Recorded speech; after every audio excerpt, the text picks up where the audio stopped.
Bien, buenas noches, bienvenidos al Solar. Para quienes escuchan por primera vez, o en este caso para quienes ven por primera vez esto, El Solar es un podcast cubano, un podcast que ya tiene 20 episodios publicados, este sería el 21. Es un podcast que intentamos construir una reflexión diferente sobre la realidad cubana, más allá de los estándares, las clásicas polarizaciones, e incluso que va más allá de lo político. Intentamos repensar los problemas. Es muy importante en estos tiempos no solo darle soluciones a los problemas, sino repensar los problemas, repensar la forma en que están planteados. Y eso es muchas veces lo que intentamos hacer en este espacio, que tiene entrevistas, a veces tiene debates, a veces soy yo solo, a veces otra persona, un amigo, solo exponiendo su reflexión. Y bueno, esto que estamos haciendo hoy es el resultado de una encuesta, de un pequeño estudio con nuestros escuchas. Y bueno, la mayoría están de acuerdo en que este podcast se publique también en formato video, es decir, que tenga su grabación, que recoja este proceso en el cual se realiza el podcast, ¿no? El registro de contenido bajo el cual se hace el podcast. Y bueno, nada, esto es un experimento, vamos a ver cómo queda, cómo me enfrento yo, al menos yo hoy, a la cámara. El micrófono ya es un amigo de siempre que tengo aquí conmigo. Para este episodio de hoy, yo pensaba, ¿no?, que como era el primero que iba a estar registrado en video, debía ser algo, digamos, fuerte, impactante. Bueno, nada, todo lo contrario. Hoy El Solar trae un tema quizás que sea hasta intrascendente para muchas personas. Para el caso mío, nada que ver. Me encanta este tema que traemos hoy aquí. Y bueno, realmente es una excusa el tema de hoy.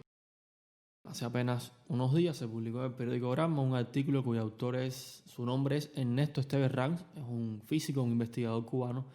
Y bueno, era una reflexión sobre el texto, el famoso discurso de Martí, con todos y para el bien de todos. Y por suerte, ya muchos expertos, investigadores, académicos cubanos, gente muy bien enterada del tema, que ha estudiado el tema, que tiene mucha formación en temas afines, ha dado su opinión, y yo no creo que vaya a traer nada nuevo en cuanto a el resultado de interpretar dicha obra de Martí. Evidentemente este autor, o sea, el autor del texto, presenta un con todos y para el bien de todos, evidentemente politizado en el sentido más simple más simplón de lo que puede ser la politización de una idea, y evidentemente convierte el con todos y para el bien de todos en un con todos y para el bien de todos con asterisco, con un pero, con todos y para el bien de todos, pero, es decir, convierte un discurso de inclusión, ¿no?, en con una pequeña cláusula que permite decir, bueno, algo hacia afuera. Yo había visto un comentario en las redes sociales de un jurista cubano, su nombre es Raudiel Peña.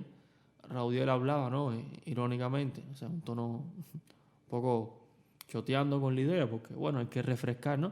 Y decía algo así como que es un con todos, que todos somos iguales, pero algunos todos son más iguales que otros, haciendo un poco alusión a la obra parafraseando un poco, Orwell y su famosa Rebelión en la Granja. Bueno, para este episodio no voy a hablar de lo mismo, así que propongo algo un poco diferente.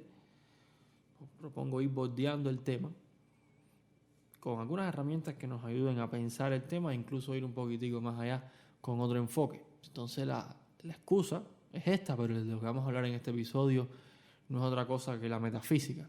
Y es que, para iniciar, ¿no?, habría que decir que es muy, muy difícil escapar de la metafísica. Y es que los discursos hegemónicos en las ciencias se engendraron, nacieron, crecen, se desarrollan dentro del paradigma de la metafísica.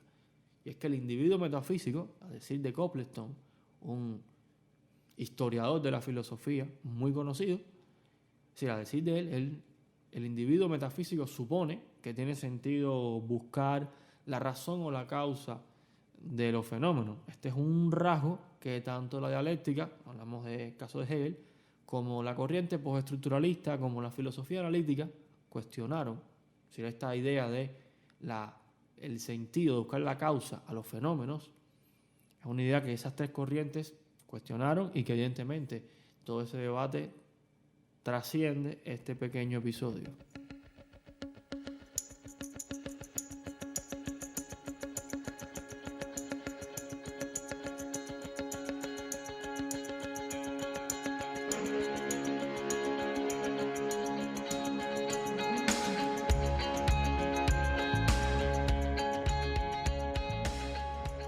rasgos a destacar de la metafísica es que junto a su marcado carácter del problema de la existencia, o sea, hablamos de su enfoque ontológico, o sea, el estudio del ser y el problema de la existencia, hay todo un vicio, una manía, algo ya que es abusivo, de hacer taxonomías.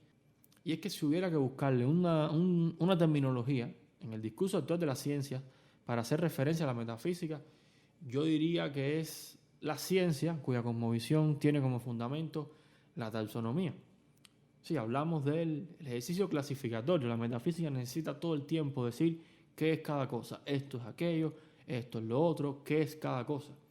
Y bueno, la gente se preguntará qué implicaciones tiene esto. O mejor dicho, ¿qué alternativa hay? Bueno, como adelanto, ¿no? La dialéctica como ciencia, como disciplina, por ejemplo, como lógica, propone algo diferente, propone no buscar qué son las cosas, sino cómo funcionan las cosas. Es decir, si hay un discurso alternativo al qué es esto, qué es aquello, y el cuestionamiento, la puesta en duda de que el qué es dañino, creo que puede en un primer momento, o sea, el no conocer más allá puede señalar el estado metafísico de las concepciones de las personas, ¿no? Estos ejercicios taxonómicos van más allá de las culturas, de las academias, de los objetos de estudios de la ciencia, y es que por encima de todo, es decir, la taxonomía como expresión, o sea, como metafísica moderna, la metafísica propiamente es un fenómeno inherente al pensamiento cotidiano. Por eso vemos todo el tiempo, hay mucha gente que está intentando, o sea, que intenta decir qué es la libertad, qué es la democracia, qué es el amor, qué es la música, qué es el arte, qué es lo revolucionario. Eso nos toca decir que en Cuba, qué es el socialismo, y ahora recientemente se da una manía de decir qué es la sociedad civil. Y bueno, algunos lingüistas nos han hecho el favor de acortarnos esa lucha, ese camino, la lucha contra la metafísica, legándonos una hermosa palabra que es reificar. Reificar no hace más que referencia al fenómeno, a la acción de cosificar los conceptos. Es decir, ¿qué conceptos? Como la sociedad civil, que es una abstracción para hacer referencia a determinado modo, a determinado estrato reflexivo para poder explicar un fenómeno, convertirlo en algo, darle una coseidad, una cosificación. Un ejemplo muy interesante es base superestructura, por ejemplo. La idea de la base superestructura en materia social no indica literalmente que hay algo abajo y algo encima, sino que existe, digamos, un fundamento relacional, una idea, un principio sobre el cual se construye una sociedad y todo un sistema, todo un andamiaje jurídico, político, cultural que respalda esos cimientos sobre los cuales se construye una sociedad.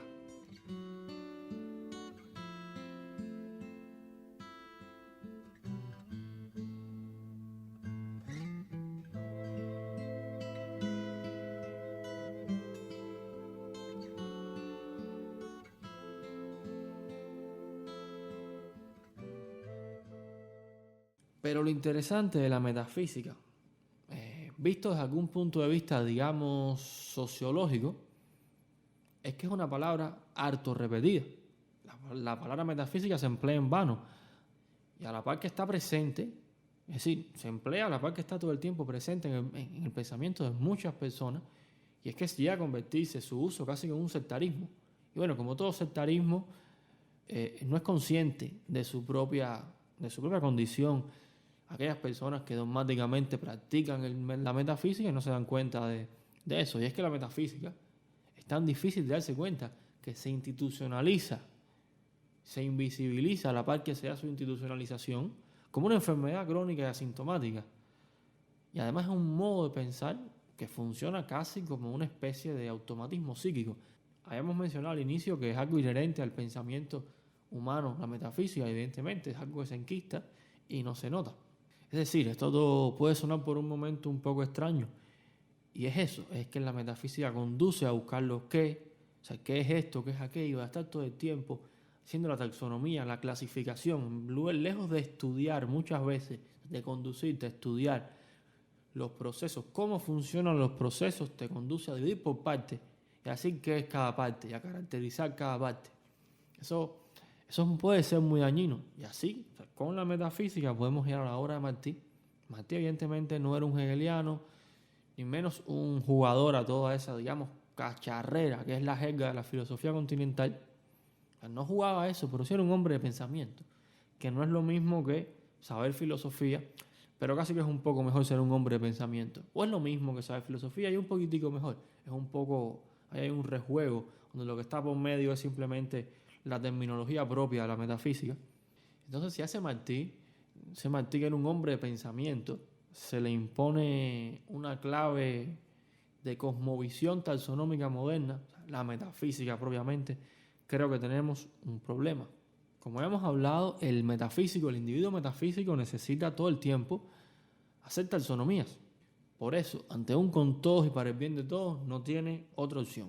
No es lo mismo, digamos, como el Bobo de Vela, que reclama inclusión social para los desposeídos, ¿no? Cuando le pregunta al maestro quiénes somos todos, en ese caso incluso hay un ejercicio reflexivo que puede ser interesante, porque te ayuda a plantearte nuevamente el carácter inclusivo de con todos y para el bien de todos. Pero una cosa es ese ejercicio, que puedes cuestionarle si puede ser metafísico o no, y otra cosa es decir desde la posición de poder quiénes forman parte de ese todo.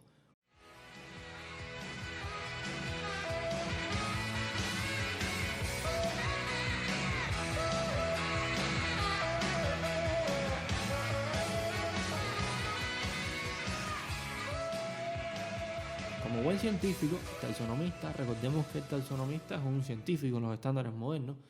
Este taxonomista expone cuál es el codificador para que el sentido, o sea, para que obtenga un sentido, el significado de la frase, es decir, cuál es la lógica bajo la cual él le da el sentido a con todos y para el bien de todos.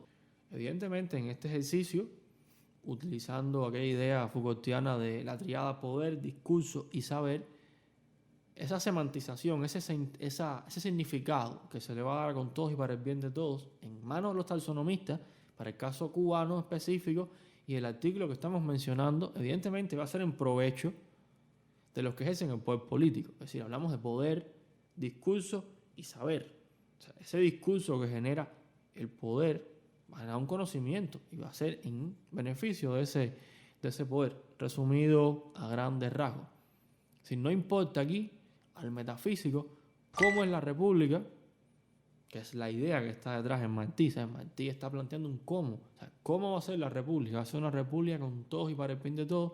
El metafísico lo que está viendo es quién tiene derecho a ser parte de esa república. Es decir, con todos y para el bien de todos, pero, poner un pero que no está puesto a la palabra, pero que es la idea que está dando. O sea, es un criterio, un asterisco de delimitación en materia de conjunto, donde crea un criterio para excluir a un conjunto de personas.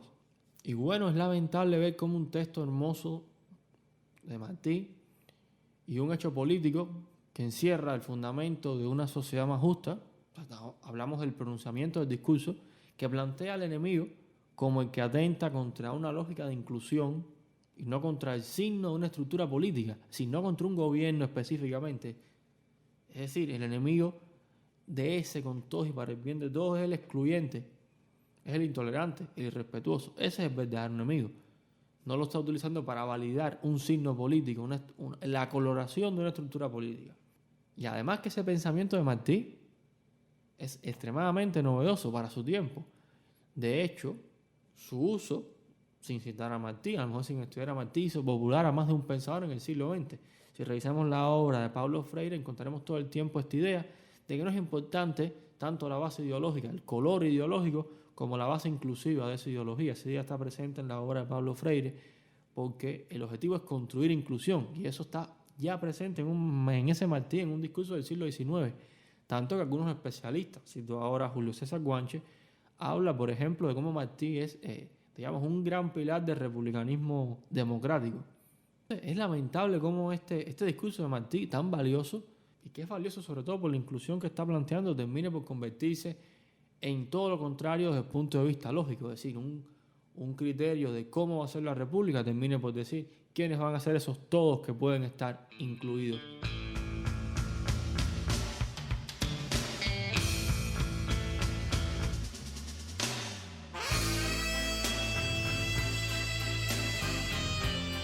Y bueno, más allá de las diferenciaciones políticas, de los juicios políticos, hay una norma interpretativa que está de fondo. Bastaba con no ser metafísico, o sea, no había que hacer una gran hermenéutica al texto de Martí. Habría que saber simplemente cuál es la gran deficiencia de la metafísica en el sentido de interpretar, en el sentido de explicar el mundo, y es que está buscando todo el tiempo hacer taxonomía. Una persona que está adaptada a hacer taxonomías cuando se enfrenta a un texto como este de Martí, no se pregunta un cómo que lo conduzca a ver si es un resultado, si es una pregunta, en este caso una respuesta a lo que está planteando Martí, una respuesta a un cómo, no una respuesta a un qué, una respuesta a cómo va a ser la república. Bastaba con no ser metafísico para hacerse la pregunta correcta y poder entender ese texto de Martí. Y bueno, eso es parte de contextualizar también una obra, y creo que eso es todo lo que tenía que decir para este episodio. Es decir, reflexionar más allá del texto específico de Martí e ir a las ideas simples, al fondo de todo, que es la manera en la cual estamos adaptados a enfrentar los textos. En el caso de Cuba es muy común hacer estos parteaguas, todo el mundo está incluido, pero un criterio que lo podemos encontrar en buena parte de los discursos políticos recientes en Cuba, al menos los más emblemáticos. Cuando digo reciente me refiero a, digamos, los últimos 60 años.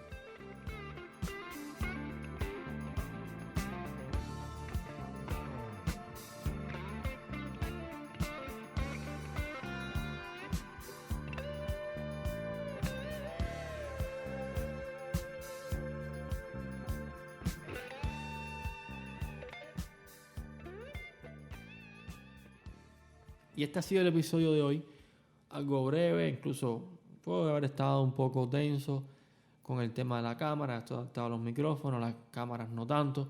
Una pequeña prueba, a ver qué resultado da, esperaré los comentarios, las quejas, todo lo que pueda venir de las personas que vean. Y bueno, en dependencia de cómo funcione este episodio, decidiremos si seguirlo realizando o no. Gracias por llegar hasta el final. Un abrazo a todos.